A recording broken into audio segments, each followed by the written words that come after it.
Pemirsa, lesunya ekonomi nasional berdampak terhadap kunjungan wisatawan ke Bali. Momen Lebaran beberapa bulan lalu yang digadang-gadang bisa meningkatkan tingkat hunian mencapai 80% tidak tercapai.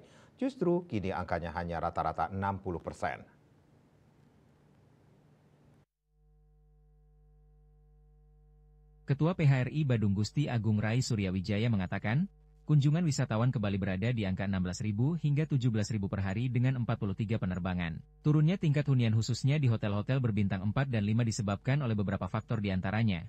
Banyak wisatawan middle class yang lebih memilih untuk tinggal di villa, homestay, guest house, kondotel, apartemen dan pondok wisata, ketimbang hotel bintang 4 dan 5. Ini sebenarnya tidak masalah karena menjadi rezeki pengusaha lokal. Dan yang lebih memberi dampak signifikan turunnya kunjungan adalah efisiensi anggaran dari pemerintah pusat yang menyebabkan bisnis meeting mengalami penurunan 20%. Di tengah kelesuan ini berbagai upaya telah dilakukan PHRI seperti meningkatkan kualitas produk dan layanan, serta mencari pasar baru melalui promosi ke luar negeri, baik online maupun offline. Pengelola hotel juga dihimbau tidak panik dan menghindari perang harga.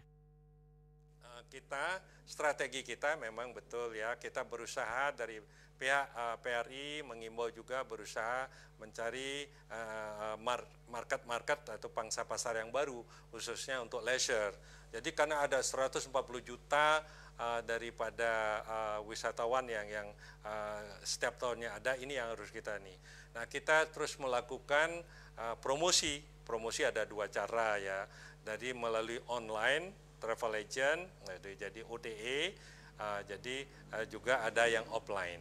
Offline kita juga lakukan promosi untuk mengikuti expo seperti ITB Berlin juga, nanti juga akan ada sales mission ke Australia, New Zealand, dan ke China, dan juga ke beberapa negara di Eropa, dan termasuk Amerika dan juga ke India.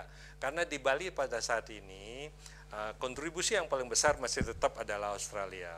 Kedua sudah berimbang antara China dengan India.